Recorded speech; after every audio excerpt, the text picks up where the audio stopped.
Hey, good morning, friends. Mark Holmes here with my buddy Cowboy Joe Boo, and as always, thank you guys for watching, commenting, and subscribing to the Joe Boo Sports Report. Without you guys, this literally does not work. And let's get open for business here on this Tuesday morning, and it's another short week. The day after tomorrow, we take on the New Orleans Saints. It's going to be a tall task. New Orleans offense is all that in a ham sandwich. Drew Brees is on an MVP tear. And that offense rarely this season has been stopped. But I got to tell you, we rip into the Cowboys constantly. We always talk about Jerry Jones, the GM, and how he's messed up and things. And we've talked about, of course, Jason Garrett, the clapper, and his shortcomings, and Scott Linehan's offensive plans. We've always ripped into them things, but you've got to give them credit. When we look back to last year, and last year was a disappointment coming off of a 3-13 season, you thought for sure the Cowboys would win the division and go on and have Super Bowl aspirations, only to see that season fall apart. And you can look back and say, well, we lost Zeke Elliott for 6 games, or you can look back and say, well, coaching was part of that. You can look back and say Dak Prescott regressed. There was no cohesiveness between Dak and Dez. You can say the defense regressed. You can say all of those things, but I dare say the biggest problem was depth. Our offense was chugging along until Tyron Smith got hurt. When you replace Tyron Smith with a Chaz Green and you give up 9 sacks to an Atlanta team, you're not going to win. Look back through histories on games that quarterbacks were sacked more than 8 times. I dare you to find a team that won. You just can't do that. On the flip side, on our defense, our run stopping was around 85 yards a game. Sean Lee goes out, it goes to like 180. It was that big a drop off. We had Jalen Smith on one leg and literally could not stop anybody without Sean Lee. That's the facts. We had great frontline players. But once you ended up getting past that level, a few injuries killed that season. If you had a Tyron Smith against Atlanta, maybe we win that game. You have Sean Lee for 2 or 3 more games, maybe you stop running backs like the Rams, and you win that game. You're in the playoffs. That's a fact. Now, in the NFL, you only have so much money. You can only make so many changes in an offseason, especially with the Cowboys going into the offseason with only $19 million, knowing they had a DeMarcus Lawrence that they had to tag or get a long-term deal, a Zach Martin that they needed to extend. They needed to get some more bodies that were competent. Not all of them have worked, but last week against the Redskins, which have a great pass rush, Tyron Smith did not play. I won't say Cam Fleming was Tyron Smith, but he was no Chaz Green.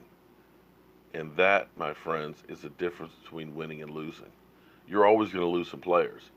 It's who do you have as the next man up?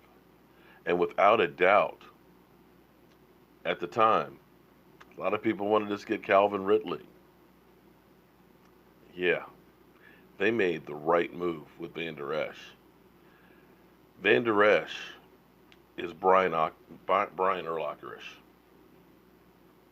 With Sean Lee there whispering in his ear and learning from him, he has become one of the better linebackers in the NFL as a rookie. So you can look at the Cowboys, you can talk about Jerry Jones and the hierarchies, and like Troy Aikman said a few weeks ago, they needed to just blow up the whole thing and start all over and stuff. But you can't argue with the fact that this team has built this team on homegrown talent. It's not the high-priced free agents that you get in the first 2 days, the bank busters. It's through the draft and finding guys that other people don't think have ability. And that, my friends, is why we're still competing. The fact that you got a Joe Looney playing for Travis Frederick right now. The fact that you drafted a Connor Williams, but you found an Xavier Salafalo, who's actually playing better than your draft pick and solidifying the offensive line.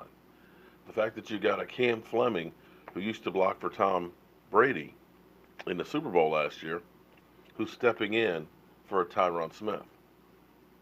Now it's time to kind of worry about Tyron Smith. Tyron Smith is like Williams from the Redskins, Trent Williams. Best in the business when they're healthy. But more times than not, you're kind of nicked up. You're missing practices. You're there on Sundays. And when you play, you're lights out. But more and more we're seeing these nicks of things. Thank God at least we have a Cam Fleming in there to step in. And thus far we haven't missed a beat. And that's going to be important these last 5 weeks and going into the playoffs. It's not so much who's not hurt. It's who's hurt the least. And we've got a few guys that are nicked up. We'll get some back after this game, and we have 10 days to rest. So we may be a little bit shorthanded, but after the bye week, not the bye week, I almost think of it as a bye because you've got Thursday, Friday, Saturday, Sunday, when you're kicking back when the other team's getting ready to fight. But we have time for Trayvon Austin to get back and start working out again, and he probably won't be playing that much now that we've got Amari Cooper. But you should get a David Irving back. We'll be able to start working back in there, which will be good going down the stretch because we may not win this game, but the next 4 are crucial. So I'm hopeful that this team has enough and is beginning to peak at the right time. Now, interesting stat for you, Scott Linehan. Ezekiel Elliott, unbelievably, in his not even 3 years, even missing 6 games, has 18 100-yard games. 18 100-yard games. The Cowboys are 15-3 in those games. Enough said. That's all you need to know. You have to be able to run the ball with this offense. It's not any different than the triplets. When Emmitt Smith was out, holding out, we were garbage. He came back, we went on a tear through the NFL, winning another ring. Like it or not, you're not going to see the Cowboys as a 400-yard passing team. It's designed to go through the running back, Scott Linehan. And as long as we do that, we can control the clock, and we got a chance against the Saints. So today's practice basically is your Friday practice. I know it's all confusing, but the Cowboys started their week on Sunday as opposed to starting it on Wednesday. Today is crucial to see who's there practicing because basically the list will come out today after practice on who's going to play and who's not going to play. And we'll see if Tyron Smith practices or not. If he doesn't, we may be shorthanded just a little bit.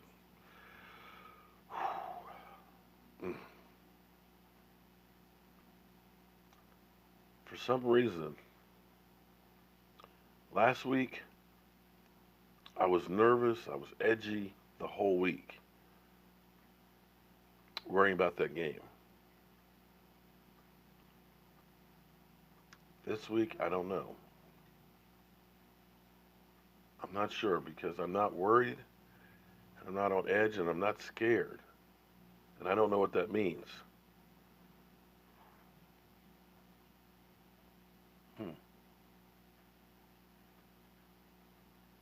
Well, we'll find out the day after tomorrow.